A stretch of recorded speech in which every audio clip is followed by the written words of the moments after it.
Greetings. Okay, so this is a singles general love reading for my singles out there. Could be freshly single. You could be you've been single for a minute, or you're, you know, in a situation, but technically you're single. So this is for you. So I just want to tap in and see what the divine has. Words of encouragement, clarity, healing, correction, whatever we need. Hey, all right, let's see. Holy Spirit, what is the guidance you have for the single collective of those who are meant to receive this message?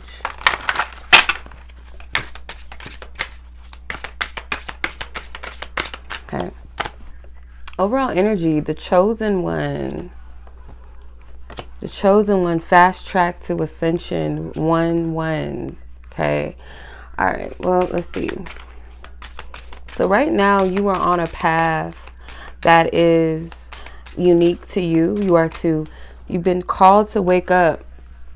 So you're being separated from the status quo and what others and everybody else is doing, and people that are still kind of caught up in the status quo, caught up in the illusion, kind of just going with, you know, going with the current. They're not really living. They're not really in tune with themselves or the divine. They're not seeking past where they are. They're just kind of okay with what things appear to be. They're okay with kind of, some of them have chosen to forfeit their purpose and their path. There are some that are aligning or waking up with their own path, and Spirit is saying not to get distracted with what everyone else is doing. Everyone's journey, their level of ascension or evolution, growth, whatever, is unique in its own. So focus on your own, you know, your own path ahead in front of you. So Spirit has called you to something greater. Let's see. So in your singleness, you may be going through a lot of different challenges, awakening to a lot of truths, purging. Some of you guys may have gotten the call. Have you said yes to what God has called you to? What your divine team has called you? Hey, let's see.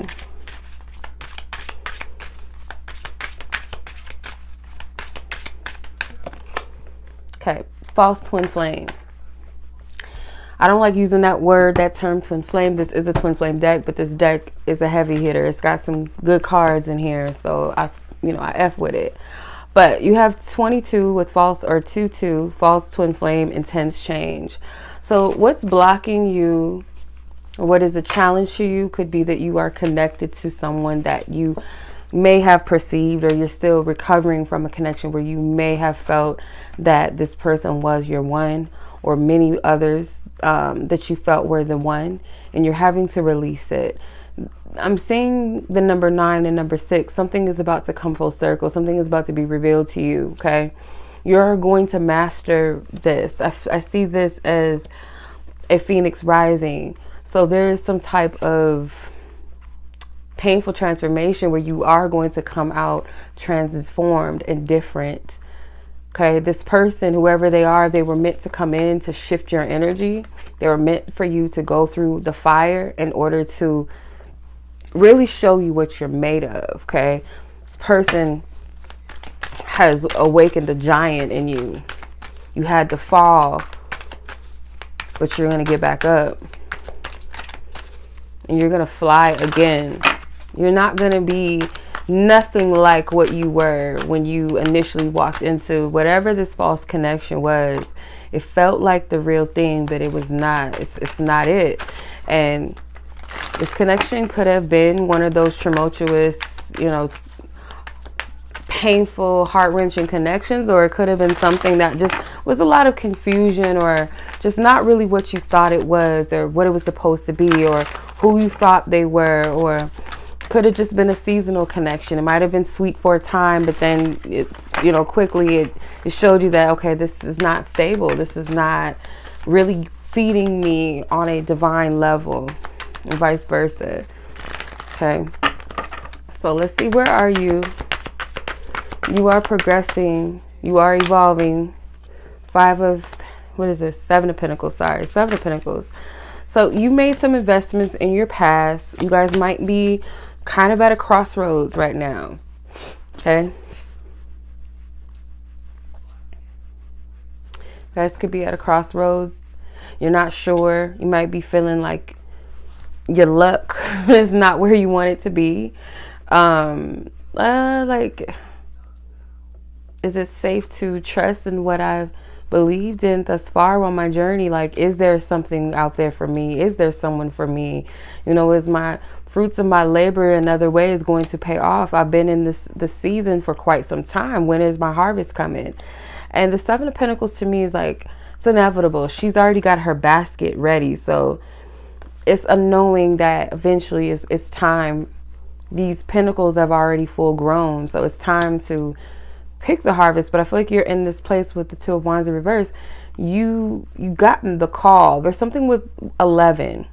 111 maybe, or 1111 maybe, but I'm getting like this, just 11. Okay. And there's something about that is a call. Like you're getting the call. Some of you guys were called 11 years ago. You heard your name called, or you heard something. There was a pull, there was a calling in a path. Okay. Or just something with the number 11 could represent your awareness of your path. And it might be one that doesn't feel like no one's ever traveled before. Maybe not. Maybe you're called to something to initiate, to inspire, to provoke and invoke, and just be that transmuter of light, transmitter, whatever, of light. So you see how this animal is like standing right in this path that is illuminated by the divine. You see all these birds. So many signs are telling you and calling. I'm getting chills on my right arm. So you're headed in the right direction. There's something that's pulling you into that direction.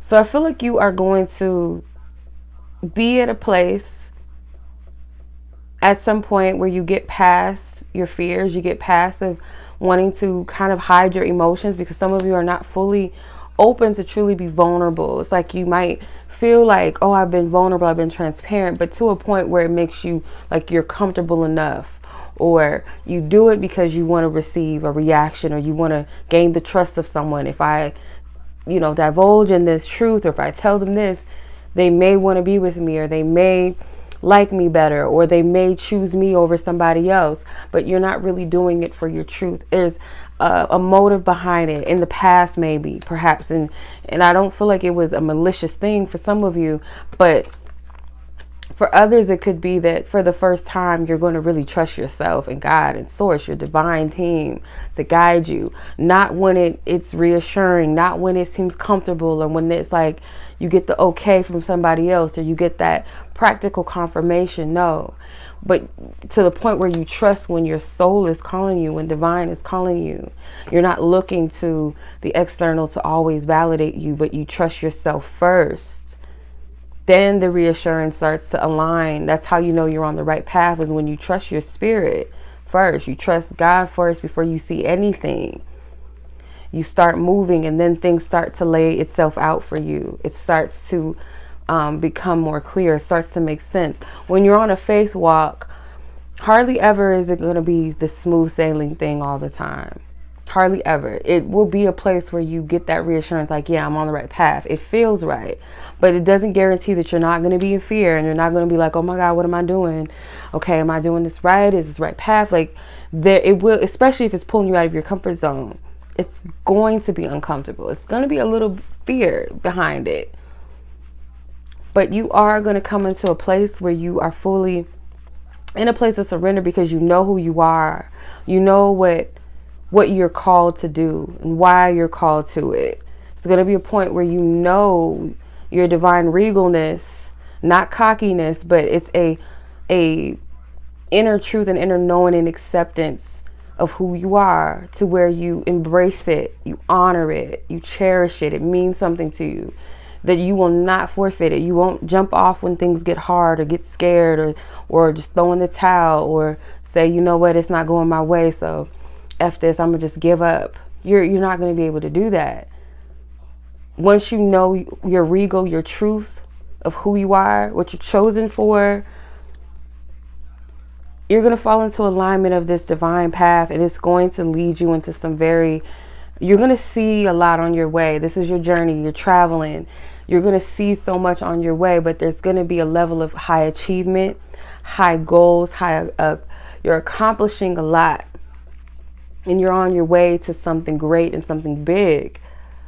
But only when you get to a place where you truly know who you are and what your true worth is, and you will never, ever forfeit it, sacrifice yourself and your morals, your values, your truth, who you were called to be because you were anxious and you couldn't wait, or because people think this or think that, or out of fear, out of doubt, insecurity. No. You have the Queen of Pentacles at the bottom of the deck. So this is knowing your worth and knowing your value. And this addition, someone else that is in alignment and aware of who they are going to come into alignment with you, in union and harmony with you. For some of you, it will be children that come into this, or children that are already here. So it will be blended families. This is what's coming. Queen of Cups. Balance this energy out. Very traditional feminine energy where you love, you nurture, you are the oracle, you are the divine high priestess, you are a truth speaker, you are a lover, you are a love warrior, you fight for what is right, you fight for truth, you honor those that you love, you're loyal, you're reliable, you're considerate, you're transparent. So this is balancing of energy. You love animals, you love nature, you love. But with this place of balance and knowing your worth and what you are and who you are, she won't forfeit this ever again for something or someone that's not meant for you. There was a post that I had posted, and it was very profound, and it was just right on time. And she said that, I'm paraphrasing, but she said that when you're a chosen woman, man or woman, but I'm talking to the women real quick. When you're a chosen woman, sometimes spirit will separate you from being distracted by love, because you are a lover. God knows what you want, but God also knows what you need. So you may not need a relationship right now, especially if it's just someone that is not on that level of that same path with you. They will pull you off of this path and put you back in this incubator again, back in this bubble again, plugged back in, if you know what I'm saying. Last time I said that word, I had a whole bunch of trolls on my life. Like, I've never seen that many flood of trolling accounts at once on my live before. But, you know, that just lets me know certain things on YouTube they don't want you to say, and they want to hide, you know, things from people, and you know, they don't promote certain channels unless it aligns with their agenda. I get it. I get it. But if anyone's not in their chosen, they're not aware of who they are, who he's called to be, or they're called to be, whoever your life partner is, spirit is not going to allow you to get pulled and distracted by these people for too long, or allow you to get too far with them, or allow them to take you off path through distracting you. Your purpose and who you are, what you came here to do, who you came here to be, doesn't always have to be this big Nelson Mandela, you know, Mother Teresa life purpose thing. It could be you're called to be a teacher at a school with children, or college students, or you're meant to work in law, whatever. Whatever your calling or purpose is, it could just simply be just your mere presence. Like, we got to get it in our spirit. And I'm telling myself this, that our existence, our purpose, our worth is not based off of accolades and how many people like you and what do they like and your public image, your public status, your class. God looks at the heart of a man, of a man. When I say man, I mean human. Looks at the heart of a person, not what he or she looks like and what he or she has and their status. God don't care about that at the end of the day. That doesn't mean anything. So when you're chosen, you're not going to be able to just be pulled into something and get caught up with somebody that only looks at the flesh of you and only likes the idea of you and This is someone that knows who they are, what their purpose and their calling is, and they will not shun you away from yours, take you off path, and you can't do that with them. And when we come together, we two pillars, we edify everyone else around us. It's not about me. It ain't about you. It ain't about taking anything away, your light from you. Anybody that calls you to diminish your light is not your person. Anyone that demonizes you, anyone that criticizes your light and tells you you're not good enough and you're this and you're that, any partner that does not side with you to benefit you, to help you, and vice versa, y'all are not a match. If you feel like you got to make yourself small, or you question yourself around your person because they're actively beating you down, or they're your enemy rather than your partner, they're not the person for you. God is not going to place you in that. That would be foolish to believe that your divine source creator wants you with somebody that treats you less than a divine child of God. That's crazy. That's delusion. So your path right now is the chosen calling path. You've been called. You can't go back into this incubator. You can't go back to sleep. You can't. And you can't align yourself for too long with someone that is asleep and does not want to wake up, or they're not meant to wake up right now, or they're not meant to walk with you. Align yourself in your path, and you will align guaranteed and inevitably with the person that is already walking on theirs, that is already aware of their path and who they are. You see this illumination around these pillars? That's what I'm talking about. Not this. But this right here, this false connection, I should say, not this energy. You don't want to be back in these incubators again. You don't want to be plugged back in. So with this, the phoenix bird, that connection served a purpose to give you that rebirth, that with that spark that you needed to pull yourself out of the fire. And you're not going to look like smoke, flames. You're not going to look like that.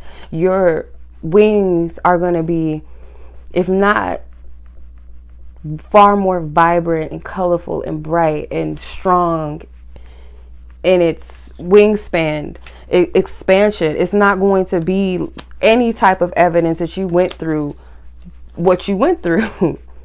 And this Chariot card, again, this is regal. It's regalness.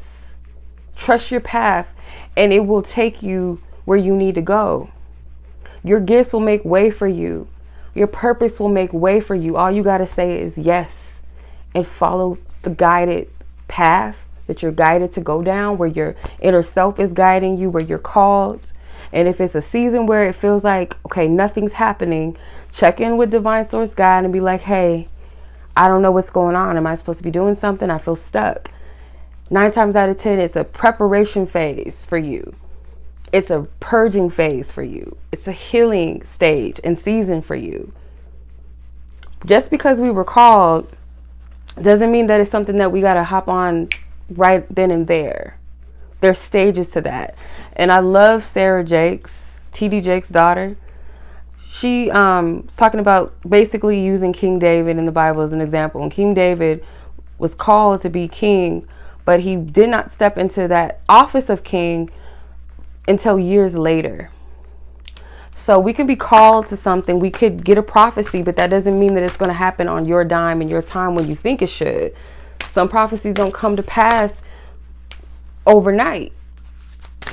Hardly do they ever. There's preparation phases. There's just like when you're in boot camp or whatever, you got to go through the training. It's just not going to come to you.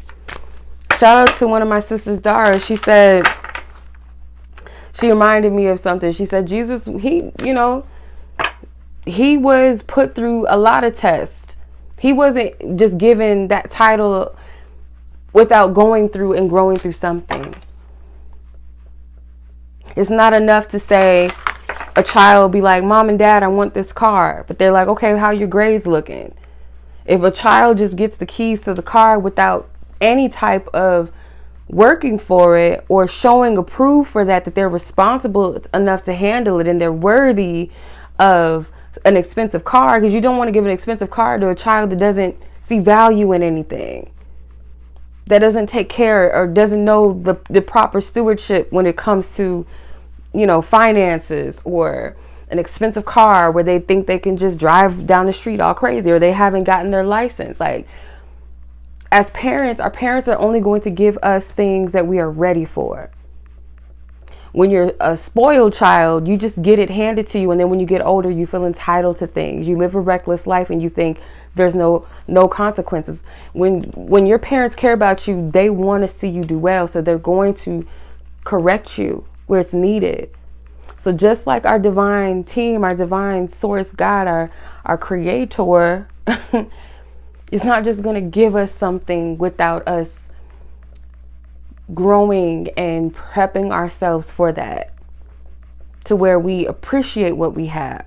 It's easy to just get it handed. The enemy will give you whatever you want when you ask. But there's a price for it, though. But the enemy will give you anything that you ask, as long as you give up and you forfeit a very essential part of you, because that which you hold inside of you is far more valuable than a title, a status, a car, beauty, a man, a woman. It's far more precious. So when a child just gets things handed to them, it doesn't mean nothing. They don't do well with it 9 times out of 10. And then there's deeper regret later when you gave up something of value, rather than saying, I'm going to walk the path that's meant for me and allow divine timing to place itself, and me place myself with it, rather. And it come to me in the most divine way, because it's going to edify other people. Your story is your testimony. Your testimony is that which is going to spark somebody else and help them on their journey with their story. What good is it for you to walk around and be like, I'm married now. Oh, look, I got this now. Oh, look at me. Who does that serve or help? Self-worship will have you fall on your ass so quick. Some people it takes a while, because, you know, some people need to be made an example of. But when you're chosen, you get, if you want to call it karma, like when you're person that is chosen, or you know better, you know, you're held to a higher responsibility, right? With your energy and how you treat people and the choices that you make. Anytime you do some fuck shit, you get corrected immediately, right? So don't give up on yourself. And this isn't so much about giving up on love, but if your connection, you know that you have a connection that is divine, that is going to be a blessing to others. Don't forfeit it for some mediocre connection because you're lonely, or because you think that's the best you can do, or because, you know, you're digmatized, or you kitty cat whipped, whatever. So you have Pegasus. Open your heart to love and joy. Okay, so work on your heart chakra as well, so that you can receive love, and love, not just romantic love, but being loved by the divine first and foremost, in order for you to love yourself and to receive love of others around you, and be able to see those who love you, rather than focusing on who doesn't and why don't they. Focus on those that love you. Manifestations. Focus on a vision beyond yourself, and your unicorn will help you. I'm going to replace the unicorn with divine team. Your divine team will help you see the vision that's bigger than what you can see for yourself. It's beyond you. It's a prophecy that's greater. You're being called to be a peace ambassador of peace with Archangel Uriel. Become that ambassador of peace. That's what you're here to do. You're here to bless and touch other people's lives as well. Much love to you. Be blessed. Peace.